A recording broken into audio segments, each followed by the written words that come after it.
Praise the Lord. கர்த்தருடைய பரிசுத்த நாமம் இந்த காலவேளை மகிமைப்படுவதாக.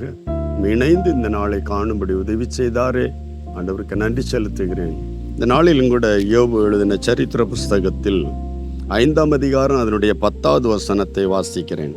தாழ்ந்தவர்களை உயரத்தில் வைத்து துக்கிக்கிறவர்களை ரட்சித்து உயர்த்துகிறார். துக்கிக்கிறவர்களை ரட்சித்து உயர்த்துகிறார். ஆண்டவர் ஒரு தெய்வ பிள்ளையை துக்கிக்கிறதுக்கும் ஒரு ரீசன் இருக்கு இல்லையா?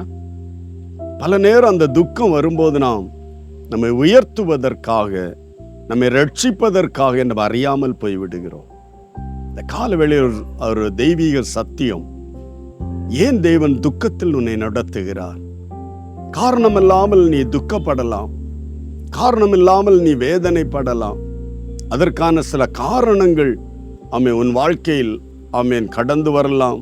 நீ எதிர்பாராதது, நீ சொல்லாதது, நீ செய்யாதது என்று ஏதோ ஒரு பழி அது உன்னை துக்கப்படுத்துது, அது உன்னை வேதனைப்படுத்துது. ஆண்டவரே என்று புலம்பலாம். செய்யாத குற்றத்தை செய்தா என்று சொல்லும்போது தாங்க முடியாத வேதனை வரும். அல்லேலூயா. அந்த துக்கத்தை ஆண்டவர் எப்படி எடுக்கிறார் என்றால், தெய்வ பிள்ளை இதை இருதயத்தில் பதித்து நாம் அதை ஜெயத்தின் படிகளாய் மாற்றிக்கொள்ள வேண்டும். ஹல்லேலூயா. சத்துரு அதை தான் கொண்டு வருவான். உடைந்து போகும்படி, நிராசை அடையும்படி, வேதனைப்படும்படி பல சூழ்நிலையை கொண்டு வருவான்.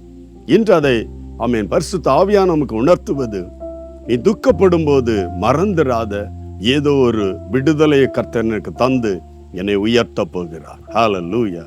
ஆமென். இது ஒரு நாம் ஒரு கிரயம் கொடுத்தது போல. செய்யாத குற்றத்தை செய்தேன் என்ற ஒரு பழி வரும்போது துக்கப்பட்டு அரைக்கதை பூட்டி புலம்பி அழலாம். ஆனால் பழித்தவர்கள் நடுவில் தேவன் உன்னை விடுதலை ஆக்கி, எந்த பழி சுமத்தினார்களோ, எந்த விதத்தில் உன்னை ஏளனப்படுத்தினார்களோ, நிந்தித்தார்களோ, தூஷித்தார்களோ, அந்த காரியத்தில் உன்னை விடுதலை ஆக்கி உன்னை உயர்த்துவார்.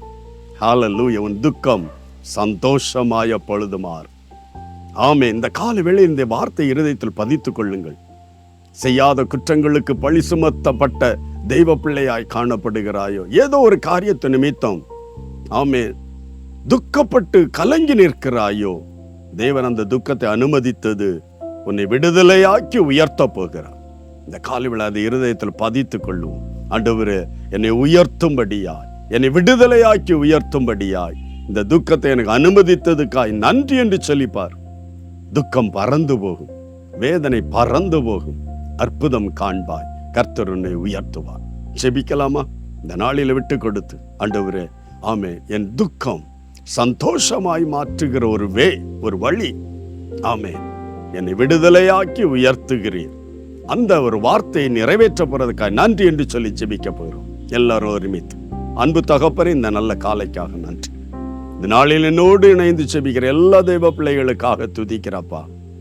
யார் யார் துக்கத்துடனே கடந்து செல்லுகிற ஒரு அனுபவம், நடக்கக்கூடாதது நடந்தது நிமித்தம் யாரும் ஆறுதல் சொல்ல முடியவில்லை என்கிற ஒரு சூழ்நிலையில் துக்கத்தோடு யார் யார் கடந்து போகிறார்களோ, ஒவ்வொருவரோடு இந்த வார்த்தை ஆண்டவரே ஆழமாய் பதியப்பட்டு கிரியை செய்தவர்களை விடுதலையாக்கி உயர்த்துகிற தேவனுக்காய், அதற்காகவே இந்த நெருக்கடியில் அப்படி உயர்த்த வேண்டும் என்பதற்காகவே இந்த பழிக்கு ஆண்டவரே இந்த துக்கத்தின் வழியில் நீர் நடத்தி இருக்கிறீர் என்பதை உணர்ந்து ருசித்து, அப்பா உமக்கு நன்றி என்று சொல்லி என்னை நீ உயர்த்த போகிறதற்காய், இந்த பழியிலிருந்து என்னை விடுவிக்க போகிறதற்காய் உமக்கு நன்றி என்று சொல்லி துதிக்க எல்லா இருதயங்களையும் ஆவியான தேவன் பலப்படுத்தும், சகாயம் பண்ணும். இவர்களை ஆசீர்வதியும். இயேசு கிறிஸ்துவின் நாமத்தில் ஒப்பு கொடுத்து செபிக்கிறோம். கர்த்தர் அப்படியே செய்யப்படுறதுக்காக நன்றி. இயேசுவின் நாமத்தில் பிதாவே, ஆமென், ஆமென். துக்கப்படுகிற உன்னை விடுதலையாக்கி உயர்த்த போகிறார். God bless you. Praise the Lord.